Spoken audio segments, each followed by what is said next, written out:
We have a really big announcement. We've officially released our first wallpaper pack in a few years called Wonderlust, which is a subtle play on the new iPhone 15 release. This wallpaper pack will look really good on any screen size up to iPad. For this release, we aim to create an engaging digital pack of 8 dazzling images that truly come to life on your screen.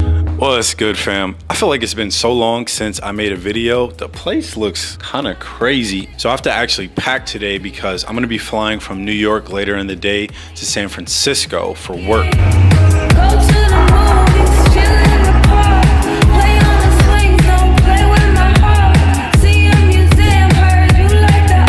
So one thing I've been struggling with is this luggage bag, because as a tech dude, I thought it was more important to have the carry-on by away with the battery charger built in, opposed to having a luggage bag with an expander. I actually never use the charger, but I'm always running out of space.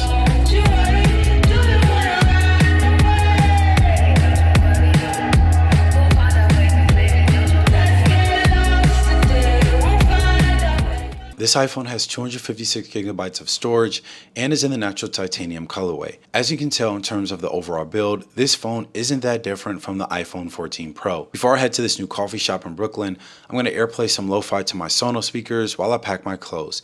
And I actually was surprised that the speakers were already connected to my new phone. I also need to review my Google Calendar, which is filled to the max with a bunch of meeting invites I haven't even accepted yet for my upcoming work trip.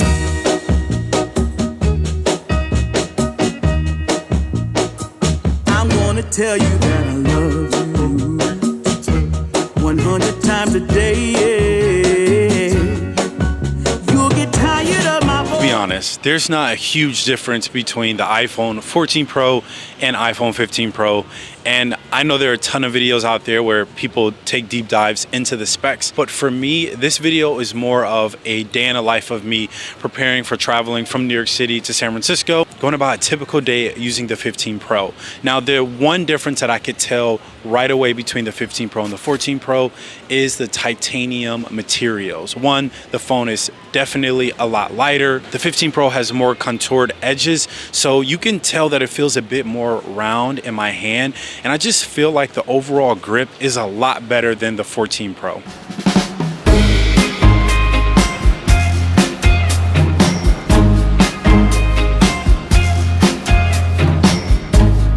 Stand by you in your... So living in New York, walking everywhere, constantly on my phone outside, whether it's listening to podcasts or just on Google Maps trying to figure out the route to my destination, I'd say I feel pretty comfortable out here with no case.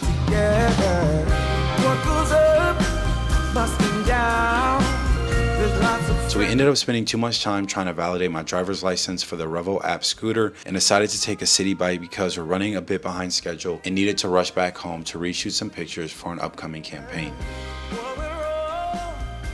After returning home, we took some IG stories using the 15 Pro's 48 megapixel main camera and RAW Max.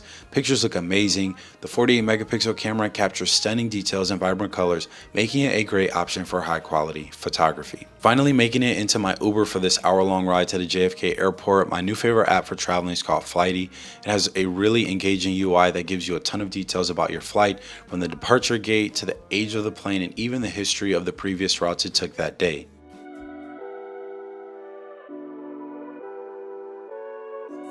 I also spent some time using the Bible app to relax and spent some time talking on the phone with Lee before arriving to the airport.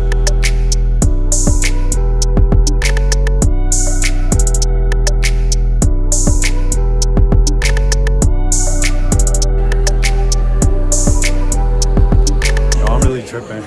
I got to the airport, JFK at that. If you live in New York, you know how crazy JFK is.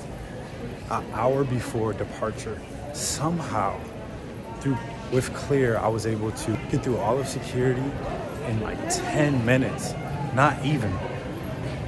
Also, this is a good way to test the front-facing camera. It just looks very similar to the 14 Pro. My 14 Pro had a bit of water damage, so my camera just wasn't very good. I had to like wipe it off a ton. Nonetheless, looks pretty good. The lighting here is pretty, it's not low light, but it's not very bright, and I think it looked pretty good, and the footage isn't falling apart at all.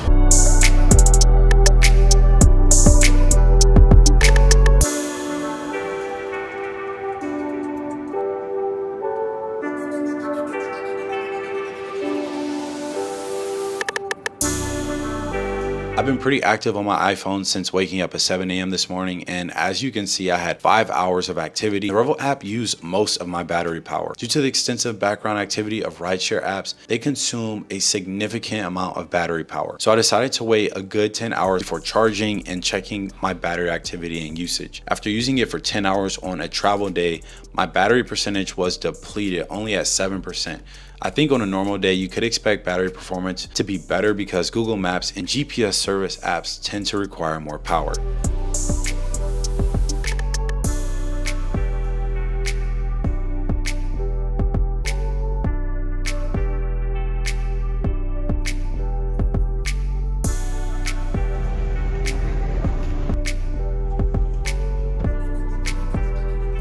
All right, so we just touched down in a bay. Plane ride was not the smoothest. Some of the worst turbulence I ever experienced. As a matter of fact, the pilot said that the weather or the wind clipped us, so we went up to higher elevation to avoid the really rough winds. Nonetheless, we here, God is good. So now I'm about to head to the hotel, and I really just need to shower and wash my face. Like, I just feel like my face is so dry.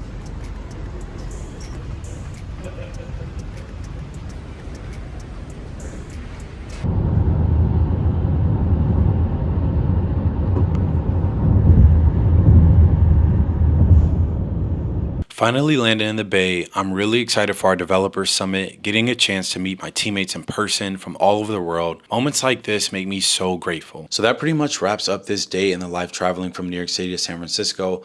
I honestly don't think you could have a longer direct flight unless you're traveling from New York to Alaska or Hawaii. So we really put the iPhone 15 Pro to the test today. I think overall it performed well.